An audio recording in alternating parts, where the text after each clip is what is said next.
Chairman. দাঁড়াও, তোরা তো ঠিক কইছিস রে। আমার এলাকায় এত সুন্দর মেয়ে আমি তো কখনো দেখি নাই। তোমার আমি বিয়ে করবার চাই। চেয়ারম্যান সাহেব, আপনি বলে কি কইতেছেন?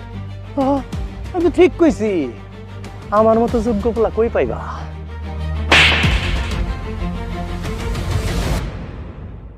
তোর এত বড় কলিজা, জনপ্রতিনিধির গায়ে হাত, আমি তোরে আইসকাই বিয়া করবো।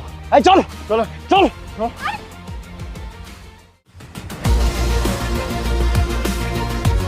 রে রাজি হইছে?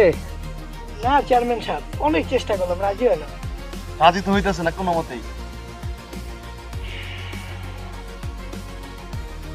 রাজি হয়ে যান, ভালো কিছু হবে। বোঝো না কে, আমি এই এলাকার চেয়ারম্যান, জনপ্রতিনিধি। আমাকে ভোট দিয়া চেয়ারম্যান বানাইছে। তুই রাজি হয়ে যাবো? তোর মতো জানোয়ারে আমি মইরা গেল বিয়া করব না। এই! তুই বিয়া করবি না? আরে বুঝা আমি কে। এই এই সময় থাকতে রাজি হয়ে যাও, ভালো হবে অনেক। আমাদের চেয়ারম্যান সাহেব যা বলতাছে তা শুন, শুনলে তোর জন্য ভালো হবে, না হলে কিন্তু তুই পস্তাবি। আর তোমারে অনেক সুখে রাখবো, অনেক টাকা পয়সার মালিক।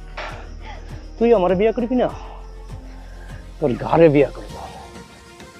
আজকের দিনের মধ্যে আমি তোর বিয়া করব। আমিও ফারদিন চেয়ারম্যান। হারামির বাচ্চা চেয়ারম্যান, তুই আমার সখীর গায়ে হাত দিছস।